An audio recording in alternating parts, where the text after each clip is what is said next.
Welcome back to Parenting Shrink Wrapped. Melissa and Sam here with a special guest, Kimberly Weihbrecht, who is a financial planner at Fearless Finance. And she is here to talk to us today about student loans.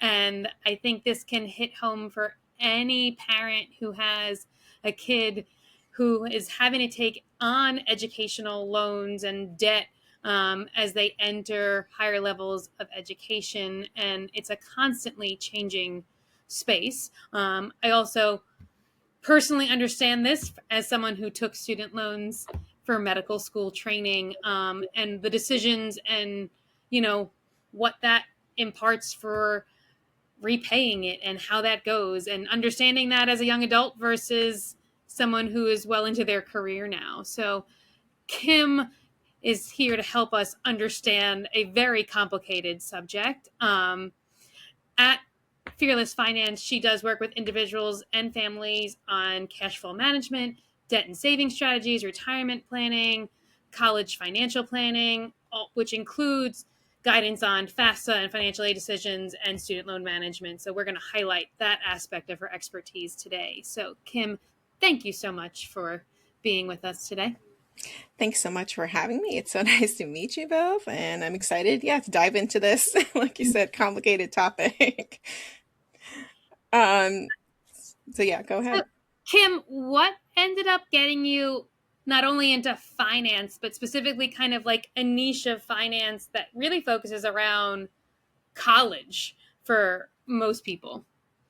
Yeah, so what got me into finance initially was seeing a lot of family members I know having all these questions they weren't able to answer, especially being a first generation American. There was just not a whole lot of understanding of how student loans work, how college aid worked, about just even, savings and banking and retirement and all that kind of stuff. And so as I kind of left my college education and was going towards grad school, I was really finding myself more on my own and having to figure those things out on my own as well. And then I took student loans for my graduate school, and went into a career that, wasn't super highly paid, and having to navigate how I was going to repay this burden that as a graduate student you take on in your own name instead of as an undergraduate where you kind of have some more parental options.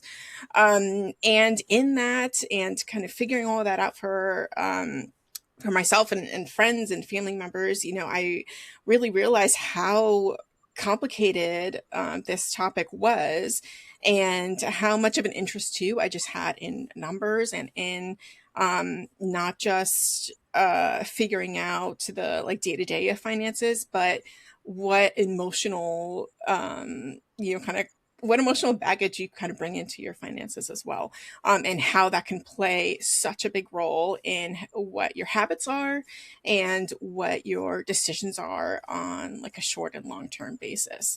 And so I, found Lori and started working with her, and I've just really enjoyed having these conversations with folks about how to not carry, any guilt for past decisions that you've made, especially when it comes to student loans, and how to make sure that we're trying to have the lowest cost option that works for you and for your family, kind of going forward when it comes to all your finances, but especially when it comes to student loans, and finding any strategies that I can to lower those payments and to lower how much folks end up paying. I'm so glad you touched on the emotional load. I have so many conversations with families that when a child is picking a college, that the financial part becomes a big part of that conversation for the family, for the student, of what's affordable, what's not. And it's not always about necessarily what the best fit school is, because there is this other factor that has to be taken into account of, can this be affordable? Mhm. Yeah. I'm glad you mentioned, you started working with Lori. And for our listeners, Lori is Lori Atwood, and she is the owner of Fearless Finance, and she's also a previous guest. So if you didn't listen to Lori Atwood's episode on raising financially savvy kids, that's how Lori's guest appearance on Parenting Shrink Wrapped is what led us to Kim. So so we're glad to have you. And I agree too with what Melissa just said, and with what you said about like the like just interwovenness of money and feelings. Just like we all have like, we grew up with money playing a role in our household, and the role that it played necessarily affected how we feel about wealth, how we feel about scarcity, right? And the level of risk we're willing to take, not to mention that, like, the value we do or do not place on higher education. And, so this is a complex topic, not just because of the policies and ever-changing rules around student loans and financing college, but also because of the human aspect of shelling out that much money for anything. Right. And yeah. And I mean, the changes even aside, I feel like too, this generation of parents of high school students right now, a lot of them more than ever have dealt with their own student loans. Yeah. Amen. I didn't get paid off until I was over 40. Yeah. And so you've just finished this last. I'm still paying. Exactly. And so you feel like you're either still have their student loans when they have college age kids, or they just finished paying off those loans. And oftentimes that comes with, well, I had to, really struggle, and I don't want my kids to have to struggle. And so I'm going to take on this burden. But then I feel like with this, with these parents, and you're putting double the burden then on yourself when you're doing that.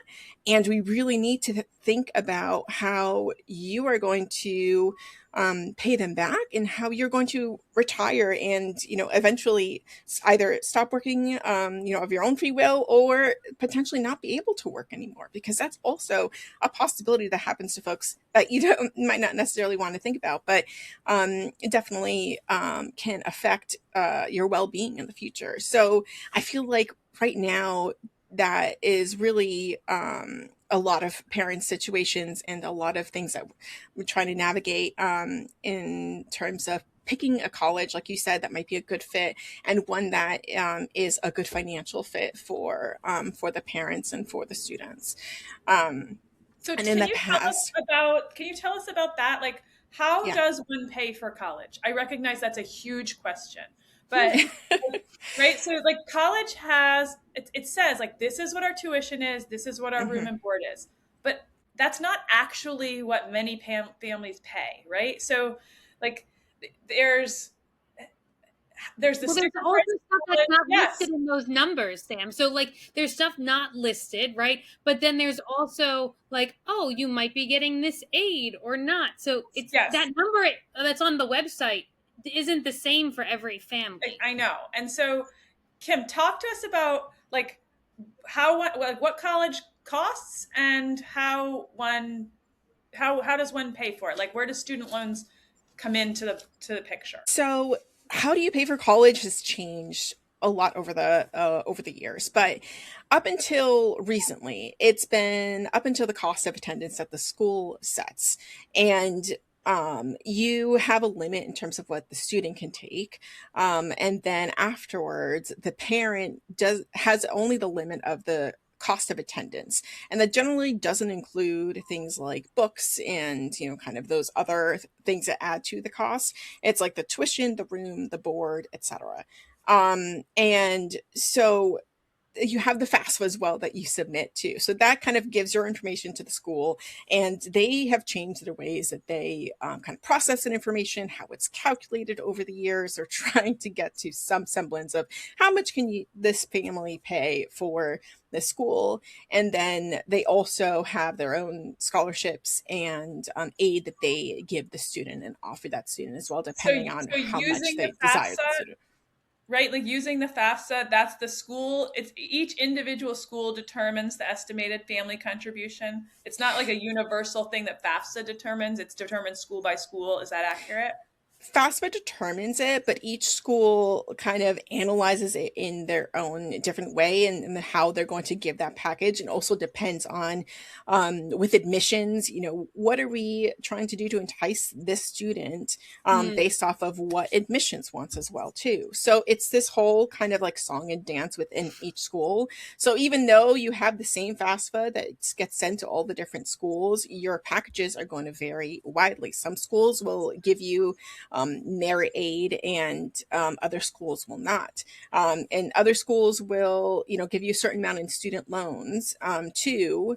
So you have to read really carefully what's a grant that the college is giving you. Maybe there's a work study. They're kind of creating all these packages that have some amount of things that you would have to pay back, like a student loan, and some that you wouldn't, like a grant or a work study program where the student is working, and that kind of goes towards the cost of attendance. So it is, and so far it has been like parents can take up into the cost of attendance, which means that they might be taking these increasingly high loans that they have multiple kids. There hasn't been any limits beyond that for what parents can take. And so what I often see is, that kind of happening after all their kids have gone through college and, they've graduated, and now they're like, okay, we're left with multiple six figures in parent loans. Now what do we do?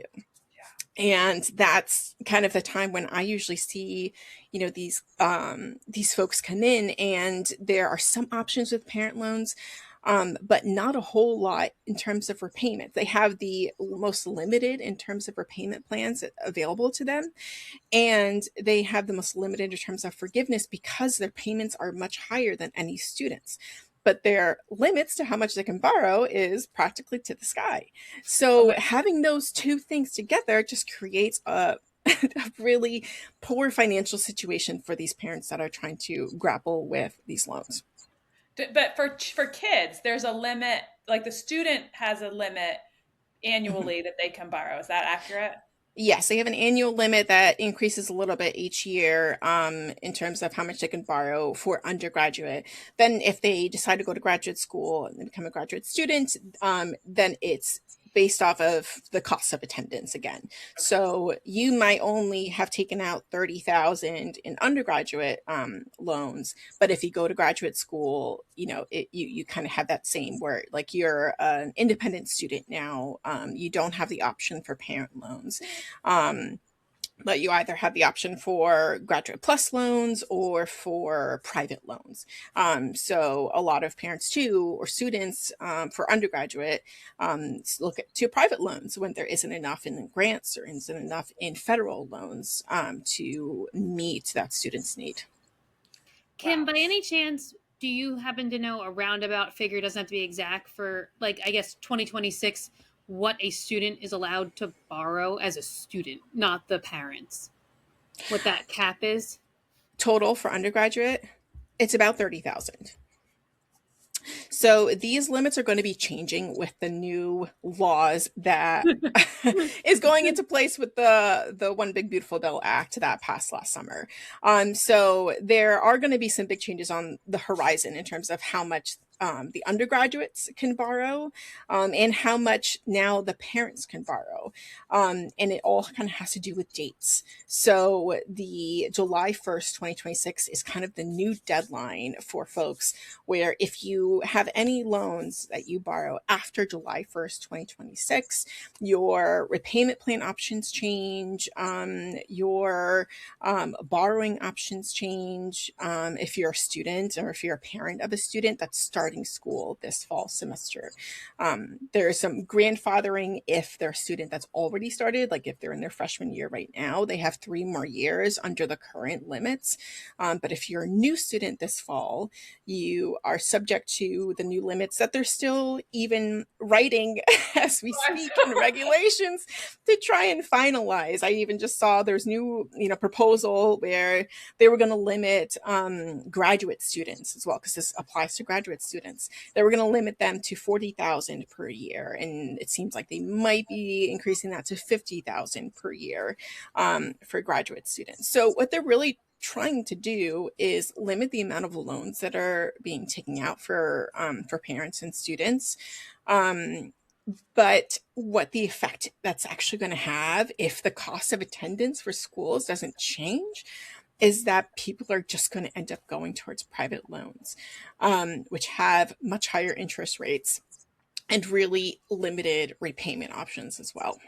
Kim, I was just thinking, like you said, $30,000. I mean, Sam and I are based in Maryland, and if you want to go to University of Maryland College Park, which is an excellent state university, not far from us, you're in. It costs close to that per year. It costs close to that per year, and that's not with the extras. I mean, like, that's tuition. Yeah, for 1 year.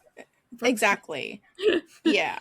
Like, that's a big problem. And then the private universities, and I have heard from families tuition costs $70,000, $80,000, $90,000, $100,000 a year for private universities and colleges. Mm-hmm.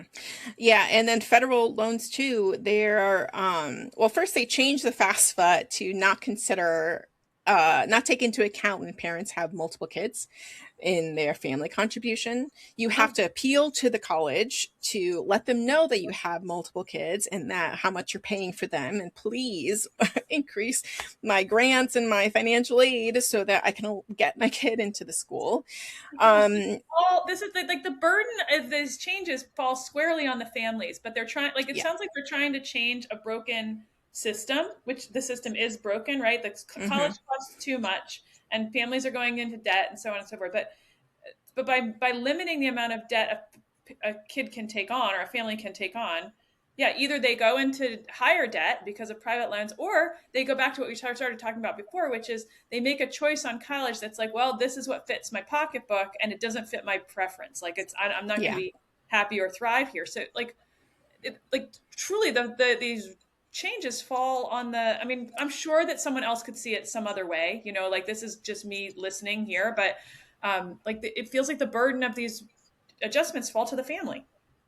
Yeah, and I don't know if that's going to eventually put some negative pressure on the colleges too, but in the meantime, these changes are happening so quickly that I don't, know how parents of students that are trying to make their college choices, how they are going to make those choices based off of incomplete information and based off of, kind of this system that's in flux. So there's just a lot at stake for the parents of current teens and current high schoolers. And then if these rules stay in place, because they have changed so much over the past couple administrations, I mean, student loans have kind of had new payment plans throughout the years, and there's always been just kind of this steady change and like a new plan here or dropping an old plan there. But there's been such a heavy focus on student loans recently of how much the debt burden has gotten to, and forgiveness, and one like the Biden administration trying to increase forgiveness for students and borrowers, and then the Trump administration trying to kind of do the opposite and roll some of that back. That it's hard to forecast for the future for parents of younger kids. How much should I be trying to save if the current rules are still in place? Because we just don't know what's going to happen and what will be passed in the future by Congress or by the Department of Ed. And you bring up an interesting point, because I have younger kids. I mean, Sam's already got hers enrolled in college, so she's ahead of me. But, my kids are 12, 8, and 6. And they have 529 plans to help put money away for college. But I have no idea what it means to have a fully funded 529 plan, because what does that mean? I have no idea what college is going to cost by the time my kindergartner makes it to a college of wherever she chooses to go, and I don't know where that is and what she's going to want to do. She's 6. Yeah, exactly. And, trying to just save so much is like, some guidelines are saying like save 500 per month per kid, and like how are families supposed to be doing Yeah, that? a lot of money. Most Americans don't have that. Yeah. But that's what some of the calculators kind of spit out. And so it's just kind of become what it feels like to me, this weighing of decisions of, am I going to try and, burden, like stress my finances now, trying to save so heavily for college in the future, maybe, or end up having to have these very quick and timely decisions that you have to make, and that might not be like the best fit for the student later on. And especially with kind of parents in the future, once you do take on those loans, the payments are really going to be much higher than they've ever been for new parents. They're only giving one option for parents, and they're taking away the option to have any public service loan forgiveness for parents as well, which is something that I've seen lots of parents take advantage of. So taking out federal loans is definitely going to come with a bigger burden in the future. And then taking out private loans, sometimes you're going to have the interest rate of a credit card almost, because it's dependent on your credit. So it really can be burdensome either way. And it's so hard to figure out and to make these choices as a parent too, because it's not just a paper choice of, what's the correct answer, ABC. It's, what is going to be a good situation for the student as well. So, yeah. Kim, I've also heard of some families, I'm sorry, Sam, like using other strategies with, like, in regards to loans. Like, I've heard of people using like their home equity line of credit to pay for higher education, and like basically taking another mortgage out on their house essentially, and kind of borrowing against owned equity. Is that something that also kind of comes into play when you're helping advise folks? Yeah, and I think that that could be an option for folks if you have a lot of equity and not a whole lot of other assets to be able to pull upon. If your option is private loans or home equity, because generally home equity would give you lower interest rates, but it's so dependent on those parents in that situation, and also, are we impacting your retirement? Because when you're getting, to these decisions, you're right at the peak of, thinking about finally stopping to work, and, all of these decisions can have an impact on that. And that's, my goal, to try and reduce that impact as much as possible. But, home equity, or even like downsizing, trying to sell your home and move to, a less expensive area, and then use that equity to pay for college, all just so dependent on the family and on what gap they're trying to cover.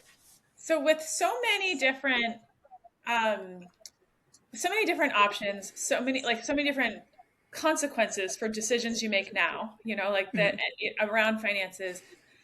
If you're a listener, if we've got a listener who's like, I know this is an important topic, I want to take it seriously, I'm a little bit afraid of conversations around finance, like I feel like I'm out of my depth, which I think a lot of people feel around money, around issues around money. Sure. How on earth do they discern and get quality guidance on this? Like, where can they turn? Obviously, Fearless Finance is a firm where you can call and get, like, what I love about what you do is not, like, you're not investing money with Fearless Finance. You're paying someone, by the hour. Expert advice. Right, for their advice, for their guidance. That's a different form. You're not saying like, here, manage my money and tell me what to do. Obviously, there's like strings attached to that. But But how does one find that information? Like, if you can't afford to say, hey, here's some money to help me figure out what to do with my money. Like, and I realize that I'm not discounting your services in any way. It's an important Sure. service, and that's why we're having you on. We want to like, you know, like help people understand, where do you turn? How do you get quality information? Because there's so much garbage out there. Yeah, and I think it kind of depends on what you're looking for. There are a lot of really good resources about student loans on podcasts, listening to like Student Loan Planner is one podcast that has specific advice, but it can be just so in the weeds too sometimes, where you're trying to navigate that information. I've seen Facebook groups where parents have started trying to answer each other's FAFSA questions. So it's really, I think, a lot of crowdsourcing, like talking to other parents, trying to figure out where they're getting that information from, not relying on AI, because I've definitely asked it some questions, to see how much it could gather about student loans, about financial aid. And it's, still very hit or miss, because it's changing a lot, and it's really situation specific for parents as well. So I think other parents, and if you're talking to colleges too, their financial aid officers and offices are really great places to talk to. It might take a couple tries to find the right person to talk to, but they are trying to help and trying to get the best outcome for the students, especially if it's a student that they're really trying to enroll at their school. So I don't think that it's for parents being able to reach out to them and being able to try and negotiate with them, because that's definitely a strategy to minimize college costs too.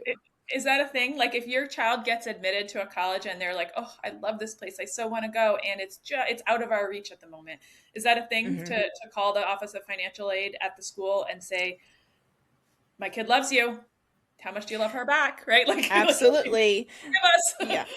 Yeah. To appeal to them and say, like, what can you do? How much more can you give me? There's an appeal process for financial aid letters. And also to say, like, what extenuating circumstances have you had? You can detail that and tell the school and say, I really haven't been able to pay for college or save for college because of XYZ. Can you take that into account? And those are things that they can absolutely do. This is such a tough, like, it's so exciting to watch your child blossom and launch. It's so exciting. And there's, having just walked 2 kids through this, but also having walked hundreds of kids through this as an employee in a high school, like, high school is an angsty time, it's a time of, like, kids and sometimes families think that high schoolers are going to have more figured out by the time they leave than they actually do. And it's like college for many young people is the first time they get a say on their academic placement. They're like the school that they attend is based on simply where they live, right? In many cases. Or if they're going to an independent school, often it's based, if they entered, even at their early high school, they were 13 when they entered, and their parents probably knew them better than they knew themselves. Like, they probably had a say in it, but they just didn't, they're different. And so they are working to, like, put roots down and be themselves, and, like, enter a community that's going to be like that feels like them in a way that high school it's not possible for that to happen, even under the best chosen circumstances, if that exists. To have this financial piece overlaid on that, like, social, emotional, developmental piece, frankly, it can be heartbreaking. Like I think as families, it can be heartbreaking to like know how to proceed. So to know to hear an expert say, yeah, this is really complicated, right? Like, yeah, there's a lot of friction between these two decisions. They're not, like, in cohesion or harmony with each other.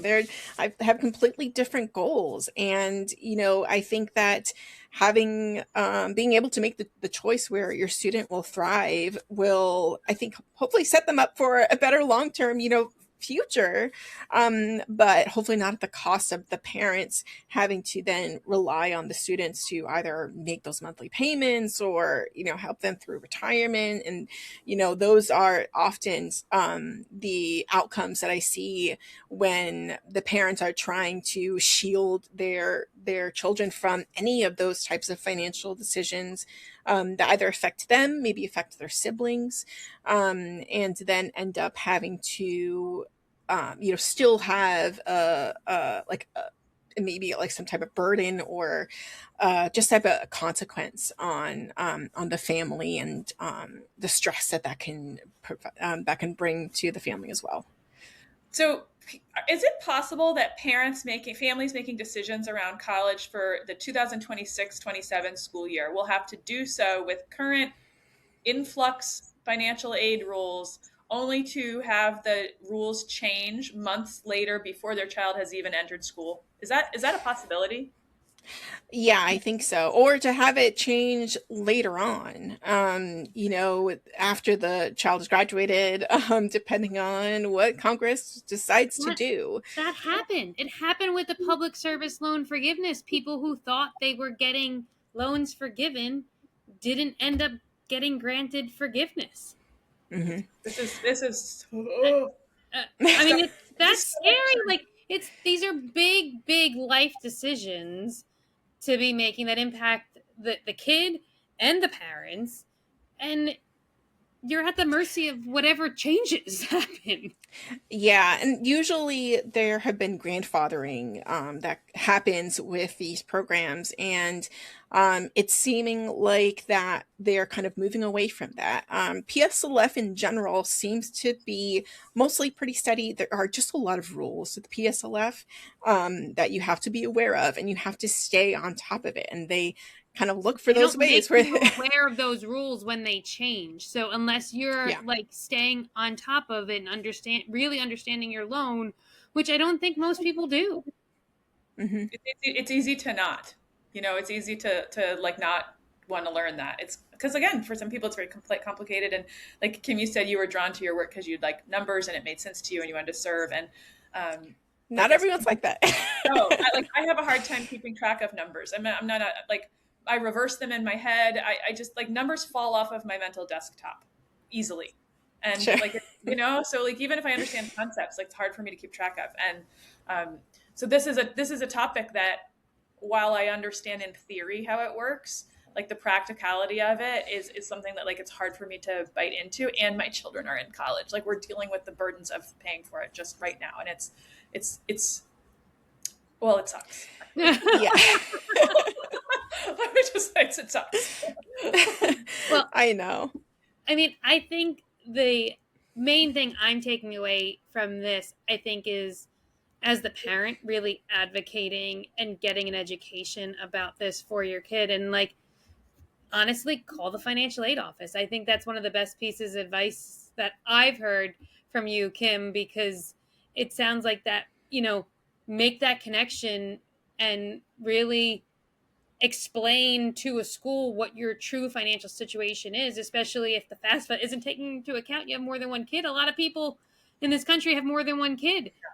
And I don't think we're putting the burden on the kid. Like, I've seen this happen in schools or in high school situations where the parent is trying to, like, encourage independence and encourage the kid to take ownership of the college process.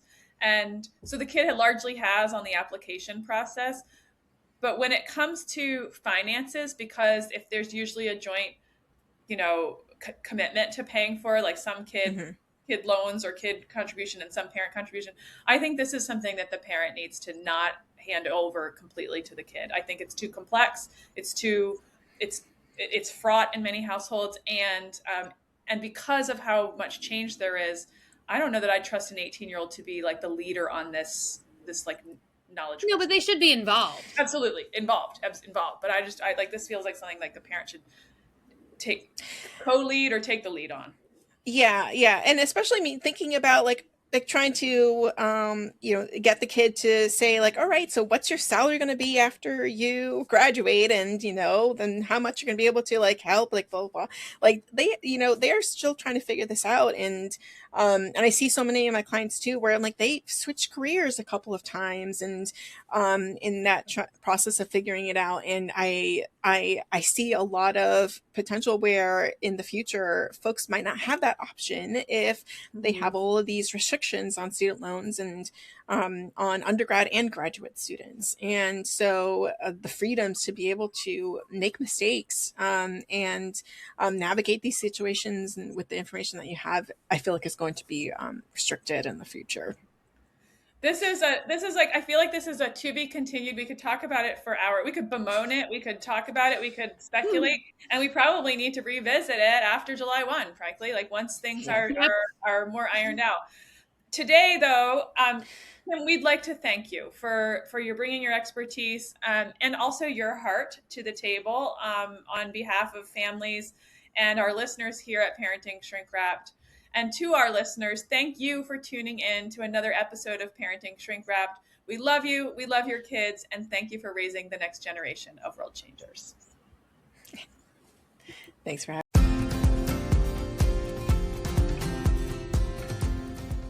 Thanks for joining us on this wild ride called parenthood here at Parenting Shrink Wrapped. We hope today's episode gave you some useful tools and maybe even a few laughs to help you navigate the twists and turns of raising teens and kids. Remember, parenting is a journey, not a destination. And no matter where you are on the road, we're here to help you stay on course. Whether it's monumental meltdowns, teenage turmoil, or just the everyday chaos, you don't have to travel this path alone. So until next time, keep your seatbelt fastened, your sense of humor intact, and your eyes on the road. We'll be back soon with more compassionate conversations and practical strategies to support you and your family. Don't forget to subscribe to Parenting Shrink Wrapped wherever you get your podcasts so you never miss an episode. And if you've enjoyed today's show, we'd love it if you'd leave us a review and share it with a friend. If you have suggestions for topics you'd like to see us cover in the future, feel free to send us an email at parentingshrinkwrapped@gmail.com. Until we meet again, take care and enjoy the ride.